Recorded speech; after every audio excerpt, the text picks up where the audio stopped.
Bueno, muchas gracias al doctor Gómez por tan gentil presentación. Siempre me halaga, porque han de saber ustedes que me encanta la sexología, me fascina la psicoterapia, la medicina también, pero lo mío es la vanidad. Muchas gracias, Carlos. Y lo que aquí nos convoca es, desde luego, lo voy a decir así, sin rubor y sin darle demasiadas vueltas, lo que aquí nos convoca es la ciencia, sí, el humanismo también, pero sobre todo el amor. Esta es una reunión amorosa que ojalá se multiplique a lo largo y ancho del país. Agradezco al Consejo Nacional para Prevenir la Discriminación, a Transamor, a Familias por la Diversidad, el haber formulado la invitación. Es para mí un alto honor el poder estar con tan distinguidas y distinguidos ponentes y compartir los siguientes minutos con todas y todos ustedes. Vamos a platicar solo un poquito, dado que el tema es vasto, es complejo, de la importancia de una cultura de respeto a la diversidad en el acompañamiento profesional a la juventud, a las infancias trans. Me parece crucial tocar el tema porque muy a menudo pasamos de largo el marco conceptual, cultural, el marco de acción en el que se desenvuelve nuestra tarea. Yo supe por las sesiones anteriores que aquí hay madres y padres de familia, de chicas y chicos trans, hay activistas, defensores de los derechos humanos, que hay profesionales de la salud, y me parece que lo que nos convoca, además de lo anterior, es la necesidad de ir trabajando todos estos aspectos, sobre todo con las personas que no tenemos, es decir, los que estamos aquí, de alguna forma estamos persuadidas y persuadidos, digamos que formamos parte del mismo equipo y de la misma fuerza vital para trabajar en esto, pero en el mundo de allá afuera, allá en el exterior, en Monterrey, en la República toda y en muchos lugares del mundo, es no necesaria, sino urgente la construcción de una cultura de respeto a la diversidad sexual.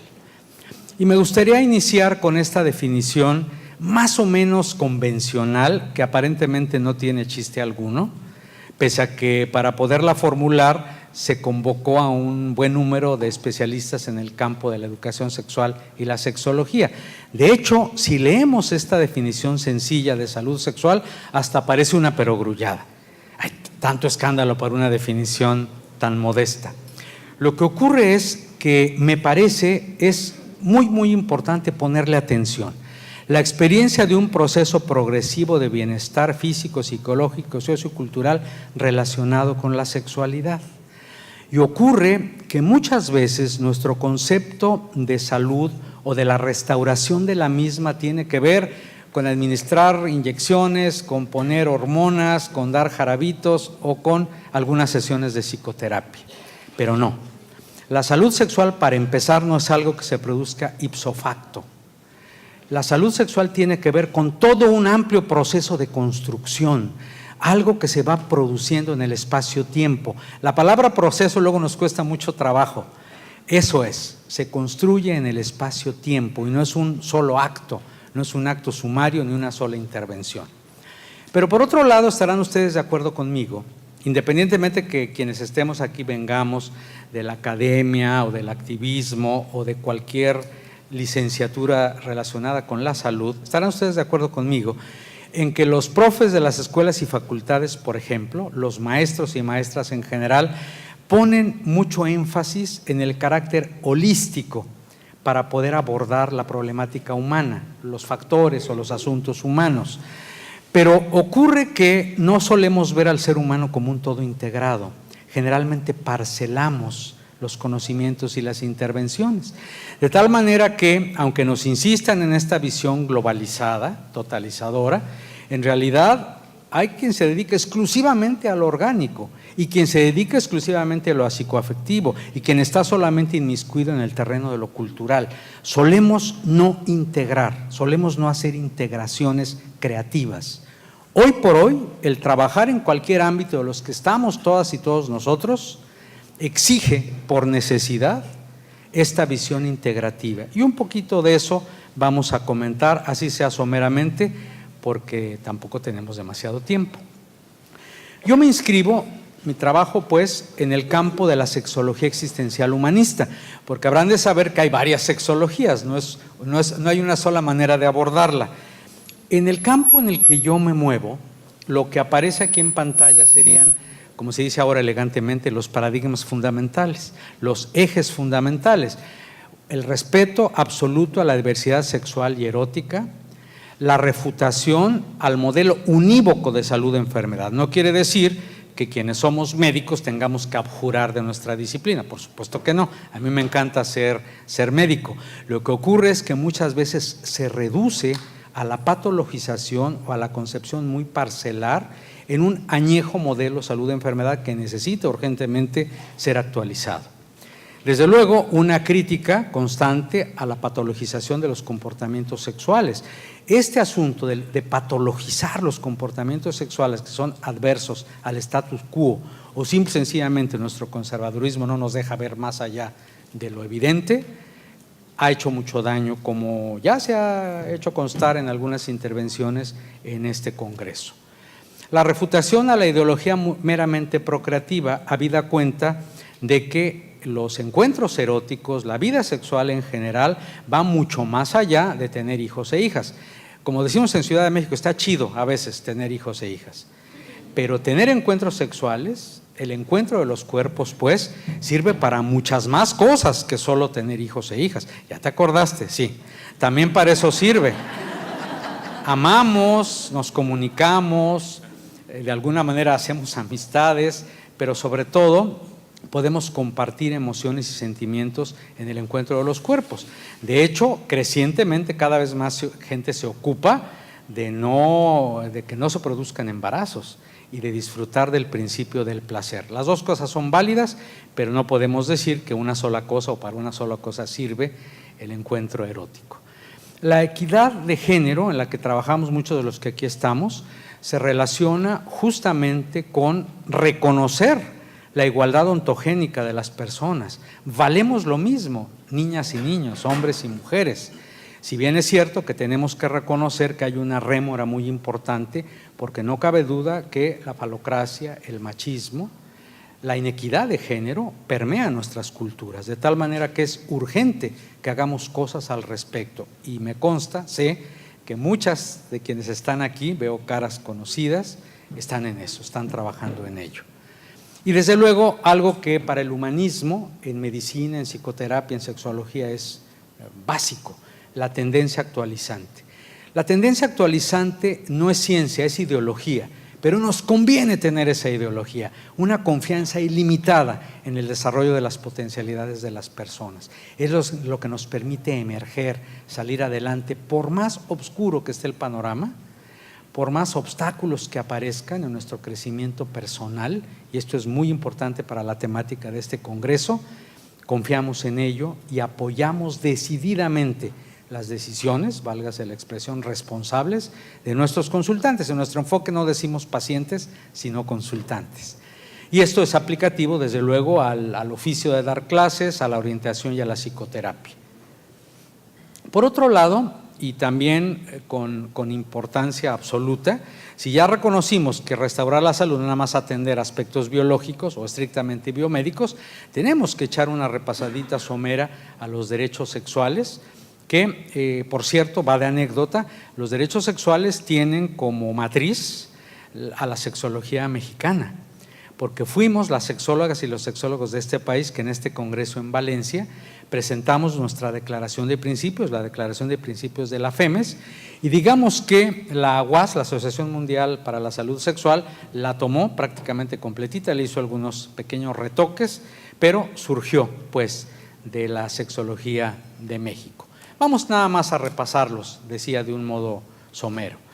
Recordemos que los derechos humanos en general, donde están incluidos o deben estar los derechos sexuales, son protectores de la dignidad de las personas, promotores de la justicia y desde luego la igualdad, la libertad y nuestra vida misma.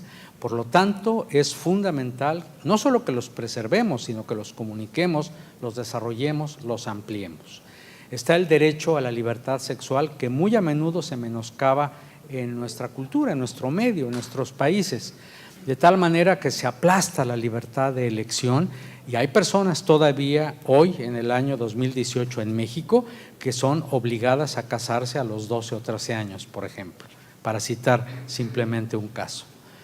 Está, por otro lado, el derecho a la autonomía, integridad y seguridad del cuerpo.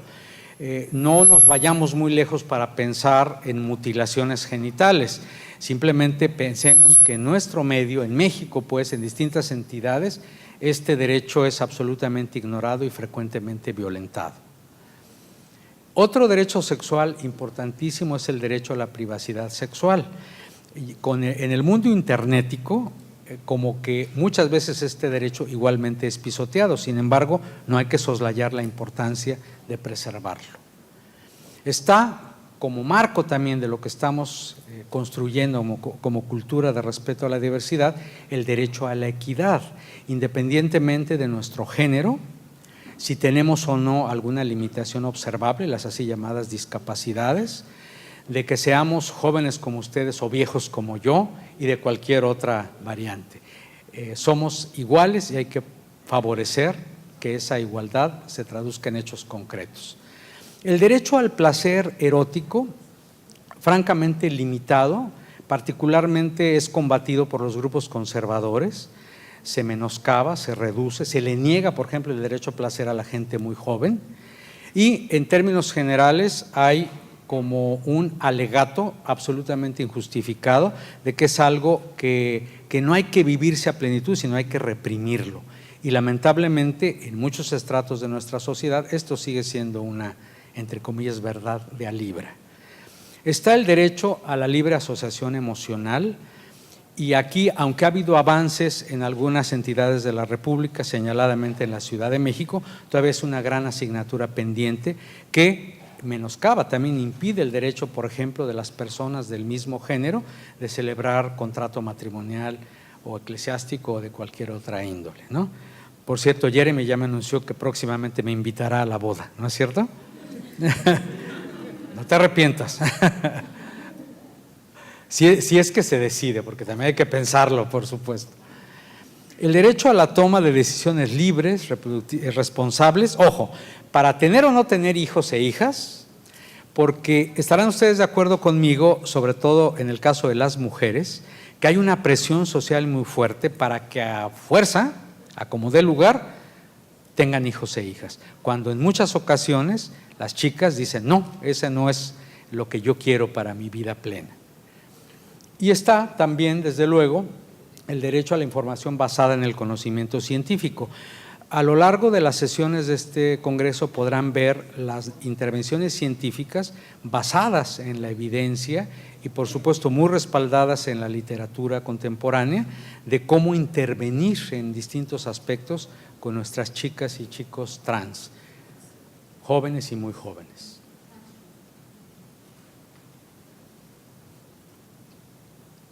En mi pueblo decimos que se pasma el apuntador. El derecho a la educación sexual integral. Los sexólogos, las sexólogas aplaudimos la inclusión de temas de género y de sexualidad en los libros de texto gratuitos, pero pensamos que con mucho es insuficiente por dos razones, porque están muy limitados, por un lado, y por otra parte porque no hay la capacitación necesaria a los docentes que con magníficas intenciones no poseen los elementos ni actitudinales, ni de conocimientos, ni habilidades para que esto realmente se traduzca en una revolución educativa. Es urgente la revolución educativa en materia de educación sexual en México. Existe en la letra, pero es letra muerta en general. De tal manera que yo me atrevo a pedirle a las organizadoras y organizadoras de este Congreso que como una de sus formulaciones finales o conclusiones o declaraciones finales se plantee, si ustedes están de acuerdo, claro está, que este Congreso o como resultado de las cavilaciones y resoluciones de este Congreso se le solicite con énfasis, con fuerza, al gobierno federal que tomará posesión el 1 de diciembre en México un auténtico programa nacional de educación sexual. Ya estuvo suave, como decimos en mi pueblo, de estarse haciendo güeyes. es una asignatura urgentísima, un programa nacional de educación sexual como marco general de nuestro trabajo y el de la población en México. Está, por supuesto, el derecho a la atención de la salud sexual, que como ya hemos dicho, no tiene que ser reduccionista, no tiene que ser exclusivamente medicalizada, sino incluir diversos aspectos psicoafectivos y socioculturales. Es importante, de ninguna manera ocioso, reflexionar en torno a la importancia de la diversidad, de nuestro mundo diverso. La diversidad, lejos de ser algo que nos perjudique, el reconocer la diversidad que tenemos las personas es fuente de riqueza humana, es susceptible, digna de alabarse, de felicitarnos por los diversos que somos. Yo desde esta posición privilegiada, puesto que estoy de pie y ustedes están sentadas y sentados, observo las narices de todos ustedes y me doy cuenta que hay rectas, que hay aguileñas, que hay chiquitas, que hay grandes, algunas con las aletas nasales dilatadas, otras más contenidas, y así igualmente es de diversa nuestra sexualidad. La sexualidad, por otra parte, la llevamos permanentemente, no es lo que hacemos como mucha gente cree en la cama, además de ver tele y de dormir. Muchas veces en el mundo de allá afuera, no digo necesariamente que ustedes, cuando se habla de sexualidad inmediatamente se habla del verbo coger o follar, dirían en la península allá lejitos, o to fuck, ¿no? Pero es algo más que coger. La sexualidad es algo inherente a las personas y no solamente nos dota de peculiaridades, sino también nos dota, ojo, de identidad. Yo sé quién soy y sé que soy David Barrios, no tanto por lo que me parezco a todas y todos ustedes, me parezco un chorro, incluso hasta por genoma. Yo sé que soy David Barrios por lo que me diferencio de cada uno de ustedes, por mi propia diversidad. Insisto, la diversidad es algo que hay que celebrar y exaltar. Los elementos que conforman la sexualidad, que ya dijimos que no nada más es el encuentro sexual per se, son potencialidades, es decir, algo que inhibimos o expresamos, que hacemos crecer o que contenemos. Y la vivimos en prácticamente todos los ámbitos de nuestra vida. La sexualidad, decíamos, es como nuestra nariz. Yo veo que todo mundo trae su nariz puesta. Julián Elizalde, que es tan olvidadizo, trajo su nariz. ¿Sí? Karina trajo su nariz, no la dejó en el cuarto de baño, en la cama, la trae puesta. Y la traemos puesta permanentemente desde que nacemos o incluso antes hasta poco después de que nos morimos, dado que todavía hay actividad de algunas células post-mortem. Es decir, la sexualidad no es algo que se acabe y tampoco es algo que se concrete simplemente al encuentro de los cuerpos. La traemos puesta igualito que nuestra nariz.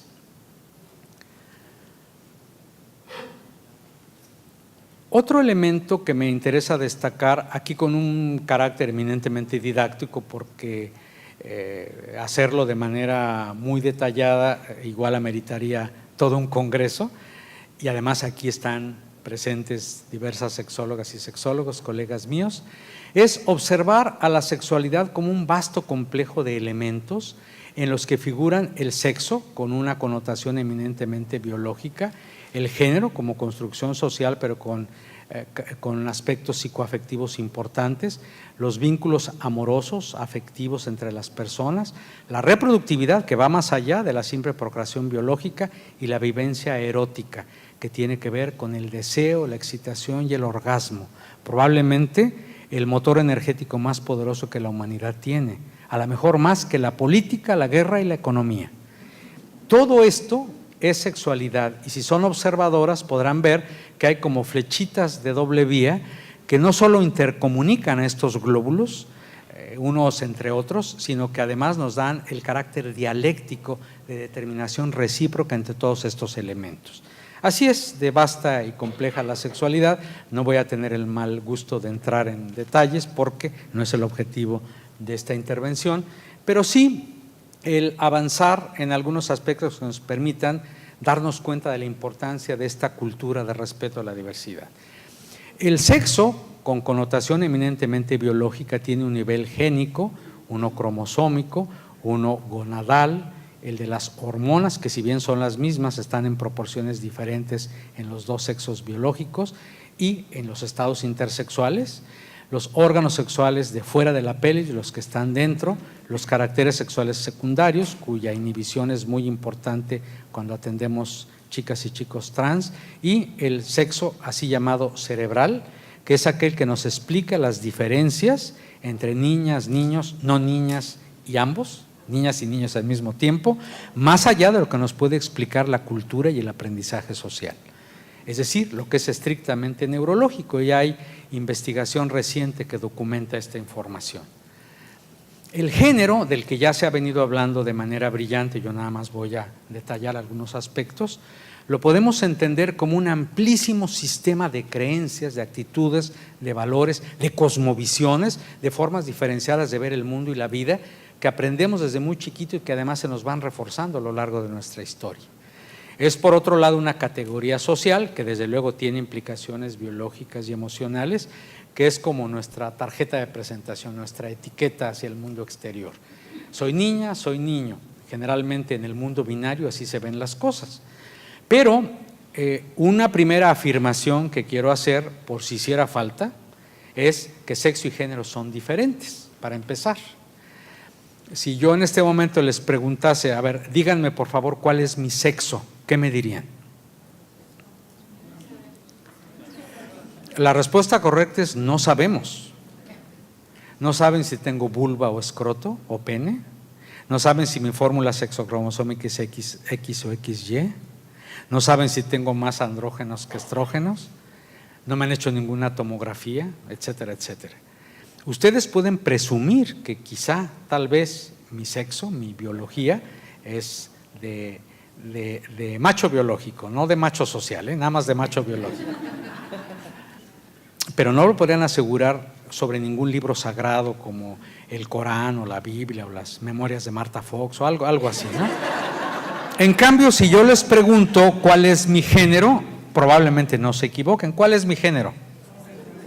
Parece no haber dudas, ¿no? Independientemente de que posea yo vulva o pene. Más o menos camino como hombre, me muevo como hombre. Es más, me esforcé por hacerme un nudo de corbata. Ustedes dirán, oye, pero pues eres un hombre calvo y barbado. Bueno, hay algunas chicas que son un poquito más calvas y más barbadas que yo. No es una condición sine qua non.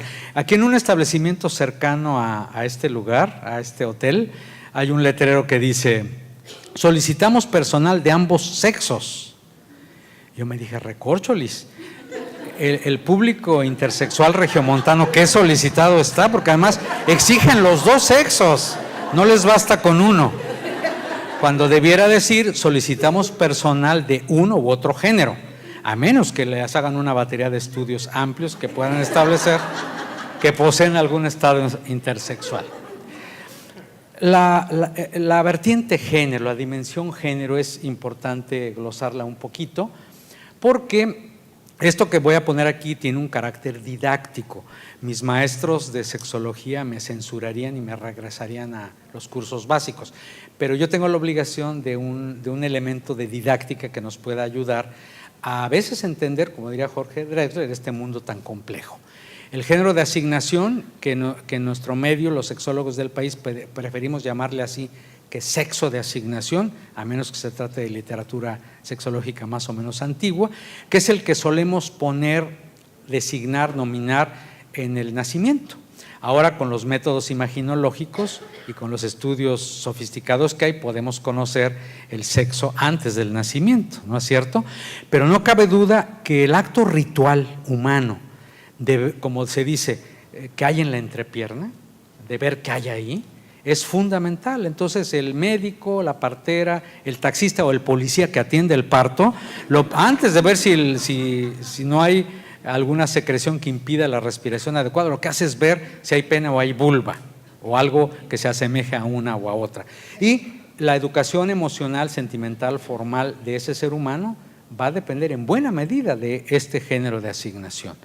La identidad de género de la que ya se ha venido hablando, la convicción subjetiva, íntima, personalísima, de ser niña, de ser niño, de no ser ninguno de los dos o de ser ambos, Todo parece indicar, de acuerdo a la evidencia, que se construye muy tempranamente, de tal manera que podríamos afirmar que antes de los 3 años habría un núcleo genérico que posteriormente se consolida. Una cosa es poseer identidad de género y otra cosa es descubrirla y desarrollarla congruentemente. Yo soy muy respetuoso de la teoría queer, pero yo no encuentro elementos sólidos que permitan aseverar la afirmación de que pueda haber liquidez o fluidez en la identidad de género. Sé que lo podemos discutir, sin embargo, ahorita, en este momento específico, tiene sus asegúnes, como suele decirse. Ya en otros foros podríamos platicarlo. El rol o papel de género, el que también se ha hablado, que no nada más es los usos y costumbres en tanto niña, niño, varón, mujer, sino también las expectativas normativas para cumplir esos roles y las sanciones generalmente de carácter moral o social si nos salimos de la norma, la manera en que hablamos, nos vestimos, nos arreglamos y nos conducimos en la vida social. Y finalmente, la orientación sexual o orientación erótico-afectiva, llamada en la literatura de hace algunos años preferencia sexual o preferencia de género. Yo propuse hace algún tiempo a que esta atracción emocional, afectiva, erótica para vincularse con las personas incluyera lo erótico afectivo, porque estamos de acuerdo en que en el mundo de allá afuera, cuando se dice la palabra sexual, inmediatamente se piensa en el verbo coger, lo cual está muy padre, pero no es lo único. Los seres humanos también poseemos nuestro corazoncito y por eso quise incluir la vertiente afectiva, orientación erótico-afectiva. ¿Quién me atrae? ¿De quién me enamoro? ¿Con quién me erotizo? Ellas, ellos, ambos, uno y otro género. Observen cómo la diversidad se expresa tanto en los aspectos pretendidamente más estables, como es la biología. Ahora pensemos en lo psicoafectivo y cultural. Este esquemita tiene la virtud de ser didáctico, pero la enorme desventaja de que no toma en cuenta algo que es muy importante y que está permeando los contenidos de este congreso, afortunadamente, y es que no podemos reducir simplistamente el mundo blanco y negro, manzana o pera. Es decir, el mundo no es necesariamente binario, muy a menudo no lo es, incluyendo estas categorías que nos encanta revisar a las sexólogas y a los sexólogos y que a veces hasta hacemos congresos específicamente para discutir la nomenclatura y a veces tenemos nuestras diferencias, afortunadamente. Dijimos que el mundo es diverso y plural y viva la diferencia y viva la pluralidad. La identidad de género, que decíamos, tiene esta construcción a lo largo del tiempo que se consolida, que eventualmente tiene oscilaciones, por así decirlo, es algo que nos atrae poderosamente cuando estudiamos la condición transexual. Quiero decir, entre paréntesis, que los intentos desestigmatizantes y despatologizantes de la transexualidad son relativamente recientes en el mundillo académico y científico. Pero aquí en México, hace más de 30 años, las sexólogas y los sexólogos del país dijimos con todo rigor, la transexualidad es una condición humana, no es una patología. Y apenas nos empiezan a hacer caso en los años recientes, en los manuales de diagnóstico y estadístico y en las consideraciones de los organismos internacionales. Entonces, a riesgo de ser redundante, quiero volver a enfatizar que nosotros consideramos a la condición transexual como eso, como una condición humana y no como una patología. Y desde luego, derivado de este precepto, nuestra actuación profesional en el marco de los derechos humanos, de los derechos sexuales, de la construcción de una cultura de respeto a la diversidad sexual, se ciñe a ello, pero con creatividad. Me parece que las sexólogas, los sexólogos del país, los profesionales de la salud emocional que crecientemente se nutren de la cultura de la diversidad, están haciendo labores muy, muy importantes y una de ellas es indiscutiblemente nuestra presencia, su presencia, la de ustedes pues, en un congreso de estas características. Nunca ha sido problema per se la condición transexual. El problema es la transfobia y por supuesto prohijado por el heterociscentrismo, con sus dosis importantes de ignorancia, prejuicios, de alguna manera intolerancias, fanatismos. No cabe duda que, reitero, el mundo de allá afuera en buena medida está cooptado o permeado por estos elementos que se traducen finalmente en vivencias muy amargas para la niñez y la juventud trans. Y ese es el tema precisamente. La transfobia, que no nada más es conductas agresivas o fanáticas versus las personas trans, incluye aversión, repudio, denigración, miedo, hostilidad, ansiedad y, como toda fobia, una base profundamente irracional. Y esta base irracional se conduce a agresiones de toda laya hacia la transexualidad como elemento genérico y a las personas trans o, entre comillas, que lo parezcan. De tal suerte que este es el asunto que hay que atacar decididamente, y para eso se requiere muchos cambios de actitud en la población general. No basta con la información. Hay personas que son enciclopedias ambulantes en estos temas y que sin embargo son transfóbicos, machistas, misóginos, etc. La transfobia incide en distintos escenarios de acción como el núcleo familiar, los amigos y conocidos, en la calle, en los espacios escolares, tanto en el aula como en el patio de recreo, en los trabajos, en los medios de comunicación social. Nunca faltan los chistecitos sobre las chicas y chicos trans. Los pseudo comediantes de Televisa y TV Azteca, por ejemplo, se complacen siempre en estarse mofando de las personas gay o las personas lesbianas o las personas transexuales. Y esto, sin duda, para mucha parte de la población en México va directamente al disco duro, no a cualquier disquete. De ahí la magnitud del trabajo que ustedes van a estar desarrollando en las religiones y la transfobia internalizada, que también existe y que quienes hacemos psicoterapia lo podemos acreditar con facilidad. Todo esto que hemos venido hablando conduce a las personas a meterse al closet. Veo con enorme satisfacción, yo tengo más de 30 años trabajando en este campo, más de 35, mejor dicho, que antes solíamos ver consultantes trans que iban a su atención profesional en la tercera, cuarta y hasta quinta década de la vida.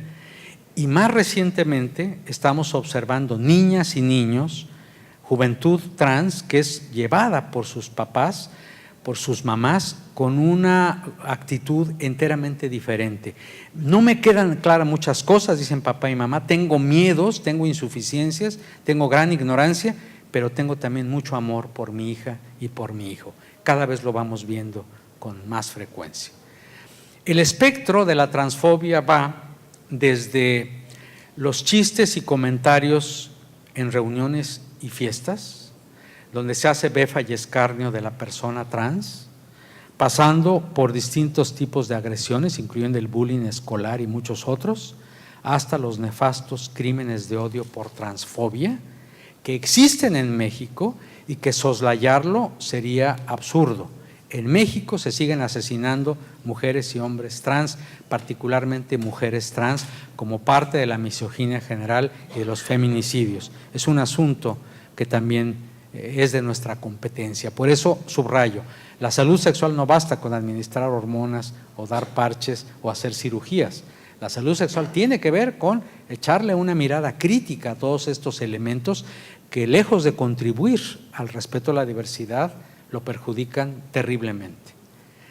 En el caso de la persona adulta, eso solo lo menciono de soslayo, en términos generales le conocemos como reasignación integral para la concordancia sexogenérica, y hay esquemas ya perfectamente preconizados en los cuales o se hormona, se viven las experiencias de vida real y luego se procede a la cirugía, o se cambia la secuencia, pero siempre es tripartita. Si ustedes observan con cuidado, se darán cuenta que en los manuales operativos, en las guías de tratamiento y en algunas recomendaciones de especialistas, brilla por su ausencia la psicoterapia. En mi experiencia, la psicoterapia es sumamente importante. Recordemos que en una condición humana crítica, por las razones que se hayan visto ya, que se han mencionado en las anteriores ponencias, no es una psicoterapia curativa. No estamos en presencia de una enfermedad. Estamos con la necesidad de un acompañamiento profesional que le permita a la persona vencer escollos, derrotar obstáculos y sobre todo liquidar la transfobia. Yo creo, lo creo firmemente, la experiencia sí me lo indica, que en los cuadros de abordaje de la condición trans, independientemente de las edades de las que estemos tratando, la psicoterapia es esencial y hay que desarrollar, me parece, esa cultura también. En el caso de niñas y niños, difícilmente podríamos hablar de una reasignación, pero sí de una reafirmación de género en nuestras niñas y niños trans. A lo largo de este congreso va a haber ponencias muy específicas donde se van a abordar los temas, yo diría con lujo de detalles, afortunadamente. Pero recordemos simplemente que alrededor de los 3 años hay una clara percepción de nuestra identidad, aunque la expresemos de manera disímbola o limitada. Recordemos, por si hiciera falta, que algunos niños y niñas no tienen la coincidencia entre su identidad de género y su cuerpo biológico. Ahí estaríamos hablando de esta inconformidad de género o esta condición trans. Tengamos presente algo que ya se ha mencionado y que lo quiero subrayar para que no se nos olvide y nos lo llevemos como consigna a nuestras casas y nuestros trabajos, que los niños y niñas trans tienen más exposición a abusos, violencia, cuadros depresivos, infecciones varias y condiciones propiciatorias del suicidio. Y que, a contrario sensu, cuando el amor es lo que priva, cuando la solidaridad y el acompañamiento es lo que aparece, me parece que este congreso propende a eso, pues el escenario cambia de manera radical y se transforma virtuosamente. Cuando, por el contrario, las niñas y los niños trans, como lo hacen muchos mamás y papás a quienes conozco y que veo aquí, disponen de ese apoyo, ese entorno nutritivo que favorece la autoestima, las mejores posibilidades de desarrollo y un mucho menor riesgo de problemas físicos y emocionales en la adultez joven. Ya hay estudios consistentes que nos hablan de este elemento predictivo. Si desde chiquitos, desde chiquitas tenemos esa matriz amorosa, nutricia, apoyadora, el panorama cambia radicalmente. Y este destino manifiesto nefasto del que se hablaba hace algunos años, si eres trans te va a ir de la fregada, los hechos consistentes en la vida real están derrotando esa vieja noción. No es así. No tendríamos que tener visiones funestas sobre nuestras niñas y niños trans, siempre y cuando esté este apoyo solidario, amoroso, nutritivo del que hemos venido hablando. Recordemos que no hay patología, pero sí se requiere atención profesional. Voy a ejemplificarlo con el control pediátrico de la niña y el niño sano. No hay enfermedad, pero se requiere una revisión pediátrica y una valoración clínica continua incluso. Y lo mismo podríamos decir de la mujer gestante. El embarazo per se no es una patología, pero requiere atención médica. Entonces, no necesitamos estar enfermos, transexualidad no es padecimiento de ninguna naturaleza para recibir la atención que se está prodigando cada vez más, y aquí subrayo el papel importantísimo que la Clínica Condesa tiene en nuestro país, y ojalá que el ejemplo de Condesa en México se multiplique en esta enorme nación que tanto lo necesita. Otro elemento que quizá convenga subrayar, este es un descarado comercial, ignórenlo, es un librito de mi autoría que nada más lo puse porque fue el primer libro en México específicamente dedicado a la condición transexual. De todas maneras, si lo quieren comprar, cómpranlo, y sirve que ya no me regreso en autobús sino en avión, porque nos dan más o menos como 5 centavos por libro que se venda de regalías, entonces no se les olvide. Bueno, me regreso. La visión contemporánea, la visión actual, posmoderna diríamos, para la atención prepuberal de las personas trans se sustenta en los siguientes puntos. Si la persona tiene conflictos de salud emocional, estos no se relacionan con la condición trans per se, sino más bien efectos derivados de la transfobia. Eso subrayémoslo e introduzcámoslo en nuestro ideario y en nuestra acción de todos los días. Por lo tanto, se trataría de despatologizar la variabilidad de género, favorecer el autoconcepto y también crear espacios creativos y amorosos, como hemos venido diciendo. Yo voy un poquito más allá incluso.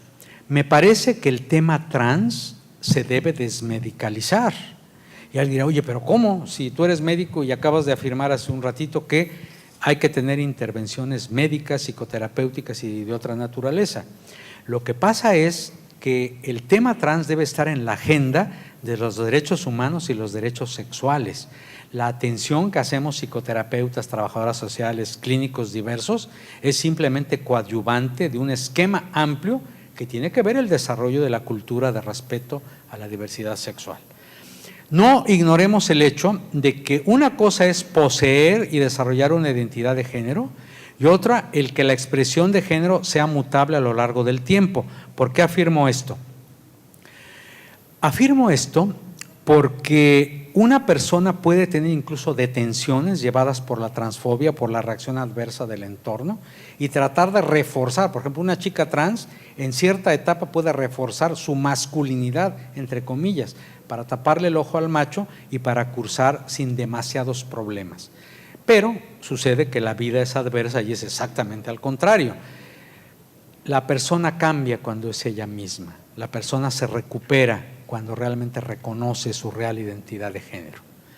Ahora bien, el acompañamiento que hacemos se individualiza, por eso los estándares y los manuales y las guías son muy buenas, pero recordemos que se trabaja de manera individual con cada persona en su mundo, en su tiempo, en su circunstancia, porque si agarramos parejo, probablemente cometamos algunos errores y a veces errores crasos por querer homogeneizar las atenciones.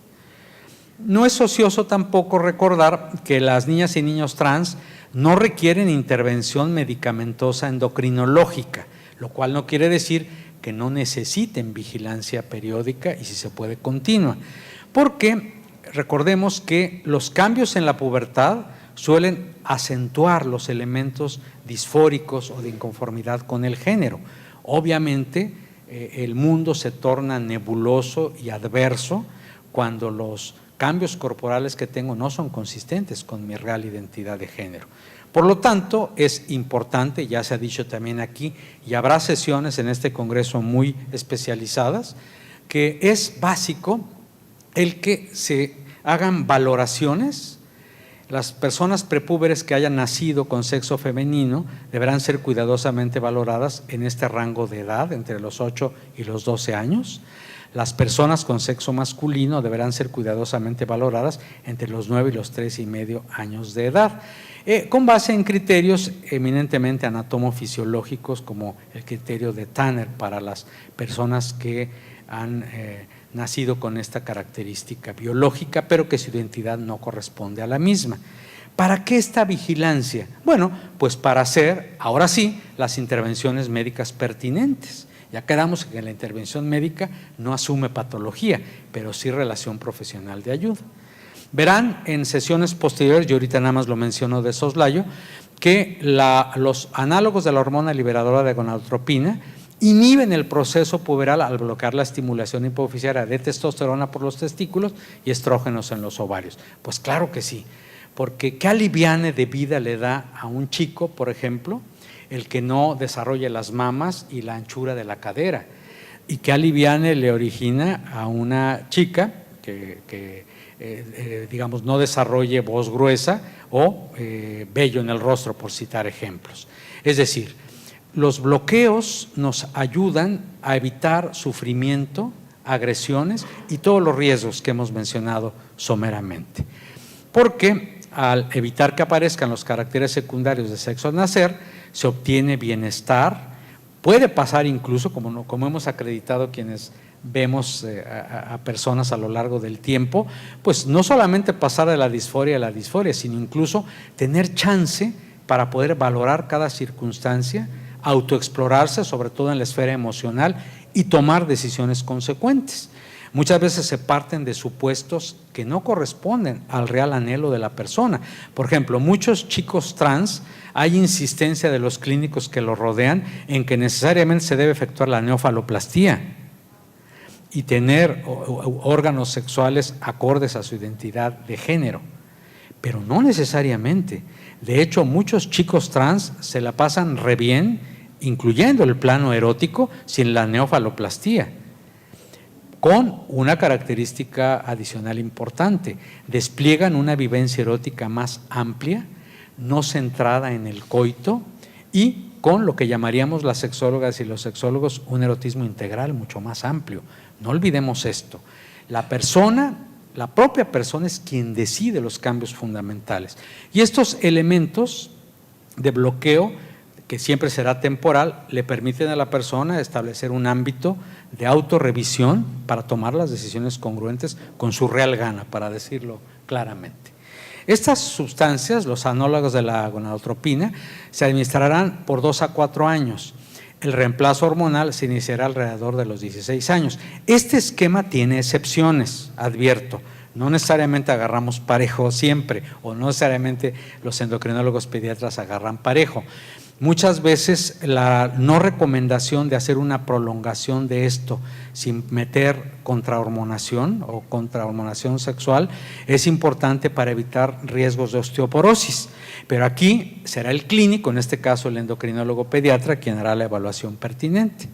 Y ya en la persona que ya cesó su bloqueo a partir de estas sustancias, entonces ya se empezarán a administrar hormonas propiamente dichas, en un caso a base de testosterona, en un caso a base predominantemente de estrógenos, según cada una de las circunstancias. Sin embargo, recordemos que las intervenciones quirúrgicas de reafirmación de género suelen no recomendarse, por lo menos en México, antes de los 18 años de edad. Hay varias razones que van más allá de la mayoría legal de edad, que ahorita no tendríamos tiempo para discutir.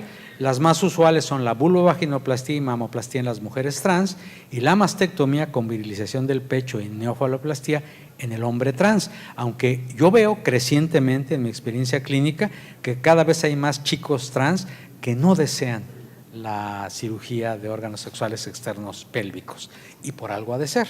Yo siempre les pregunto por qué. Algunas recomendaciones igualmente ligeras, sin entrar en detalles en extremo profundos, referentes a el ámbito psicosocial, que jamás nunca debemos olvidar.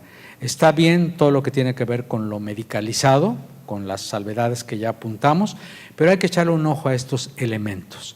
La persona trans en su infancia o en etapas ulteriores puede tomar conciencia de su discordancia sexogenérica en diferentes edades y en diferentes maneras y circunstancias, aunque su percatarse de no encajar se presenten muy tempranamente. Esto es muy, muy importante. Por ello, las personas responsables o cuidadoras, casi siempre mamá y papá, pero pueden ser otras figuras, deben, sugerimos, tener las siguientes actitudes y actuaciones. Admitir el hecho de que las expresiones de nuestros pequeños y pequeñas, sus anhelos, sean diferentes al de su sexo al nacer y a su género socialmente asignado. Esto se dice fácil, pero es harto difícil. Tenemos que hacer un trabajo profundo en lo actitudinal, y muchas veces entra la pertinencia de la psicoterapia de acompañamiento. Generalmente son mamá y papá quienes la necesitan, y no necesariamente nuestros consultantes niños y niñas. Por supuesto, la información científica y humanista es fundamental. Abstenerse de las violencias, el castigo, la represión de las manifestaciones del comportamiento acordes a su real identidad de género. Todavía en nuestro medio son comunes los insultos, los sermones, los golpes, las exclusiones. Hay personas que tienen que vivir su proceso de reafirmación de género fuera del núcleo amoroso de su familia, todavía, actualmente. No psiquiatrizar ese proceso. Ojo, esta no es una diatriba contra los psiquiatras, no es un enfoque antipsiquiátrico de ninguna manera. Lo que pasa es que las médicas y médicos que solemos intervenir, ya sea como sexólogos, como psicoterapeutas o en acciones clínicas de medicina, podemos acreditar el hecho de que nos llegan niñas y niños, como decimos en el argot médico, ampliamente toreados por psiquiatras y otros facultativos, que los elementos disfóricos de inconformidad de género les ponen 30 diagnósticos y les mandan, no exagero, a un chico, a una chica de 7, 8, 10, 12 años 5 fármacos, tranquilizantes, antidepresivos, neurolépticos, a veces antipsicóticos, y nos llegan, válgase la expresión lúdica, zombizados. No debemos permitirlo, no debemos permitirlo. A eso me refiero con esta crítica, no a la psiquiatría, válgame el Señor. No sé cuál Señor, pero válgame. Más bien a la mala práctica psiquiátrica que existe en psiquiatría y en sexología y en todos los ámbitos. Entonces no es diatriba contra la psiquiatría, sino contra algunas malas prácticas. Porque a veces cometemos, hablo en plural, iatrogenias. Sale más caro el caldo que las albóndigas, perjudicamos más a la persona que cualquier beneficio que se pudiera obtener. Y voy concluyendo. Hay que utilizar, recomendación, pronombres, nombres acordes a la identidad de género de la persona. Nos cuesta trabajito, pero es imprescindible. Pero si tenemos dudas, la única persona experta en sí misma es la propia persona, la chica o el chico trans, que nos tiene que decir qué onda acerca de eso. Y desde luego contar con la ayuda profesional por un personal calificado en aspectos sexuales y de género. Yo creo muy importante que quienes están aquí lleven la buena nueva en el mundo de allá afuera y que cada vez nos entrenemos y nos capacitemos más en estos ámbitos.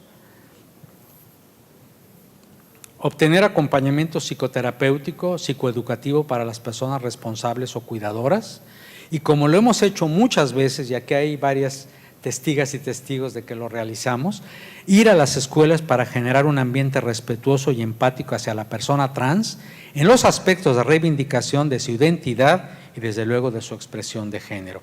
Cada vez más escuelas se muestran sensibles a estos afanes de las y los especialistas, afortunadamente. A tal punto que hay ámbitos escolares ampliamente respetuosos, no transfóbicos, donde efectivamente este elemento fundamental de la salud sexual lo están realizando. Tenemos que reconocer esos avances muy afortunadamente.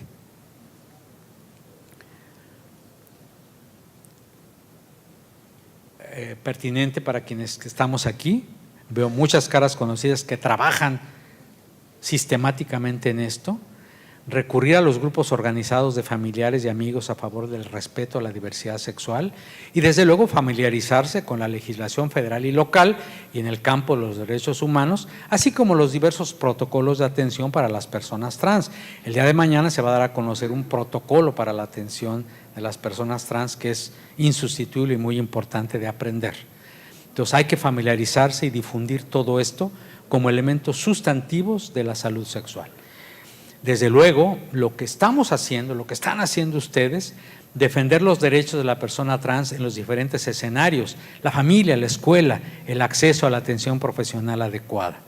Es sumamente importante crear conciencia, difundirlo, como dije minutos atrás, llevar la buena nueva. Espero que los grupos conservadores no me estén saboteando porque va a creer el doctor Gómez que estoy… La teoría paradójica del cambio es la persona cambia cuando es ella misma, la persona cambia cuando es ella misma, es lo que hay que reafirmar, y la afirmación de Marty Huber acerca de que a propósito de la cirugía de reasignación sexual, lo que realmente causa la transformación es vivir acorde al género que se requiere. La cirugía, si es que se produce, solamente ratifica lo que de hecho ya ha ocurrido. No olvidemos este hecho. Y enfatizar, desde luego, la urgente necesidad de programas de educación sexual integral en nuestro país. Brillan por su ausencia. Es muy saludable, muy respetable, muy alentador que la sociedad civil del país, aquí la veo muy bien representada, trabaje en estos aspectos, pero también el Estado mexicano no debe soslayar su obligación profunda de dotar a nuestro país de educación sexual integral, escolarizada, formal, con programas y sobre todo con ética, con ciencia, con humanismo. Por lo tanto, vamos concluyendo como decíamos al principio, necesitamos con urgencia una amplia cultura de respeto a la diversidad sexual que vaya más allá de estos congresos, que vaya más allá de la actuación profesional de quienes atendemos personas trans, que incida profundamente en la conciencia social allá afuera y por supuesto en los programas de acción de los gobiernos. En una ocasión deambulando en una calle de París, En esa época no había celulares, eran las viejas Polaroid. Yo pasaba por una reunión donde se exponía un teatro Guiñol, era una función de teatro Guiñol al aire libre. Me llamó poderosamente la atención por aquel año que había parejas del mismo género prodigándose su amor, que había personas de distinto color en la piel jugando y divirtiéndose, que había personas con limitaciones observables o discapacidades, que había personas de la tercera y cuarta edad conviviendo estrechamente, que presumiblemente había personas de diferentes orientaciones erótico-afectivas e identidades de género, en sana armonía, en absoluta convivencia. Y la palabra que me surgió cuando vi esa escena, por eso la quise capturar, lástima que soy muy mal fotógrafo, es la palabra respeto. Se trata de respeto. Y por último, ahora sí nos vamos.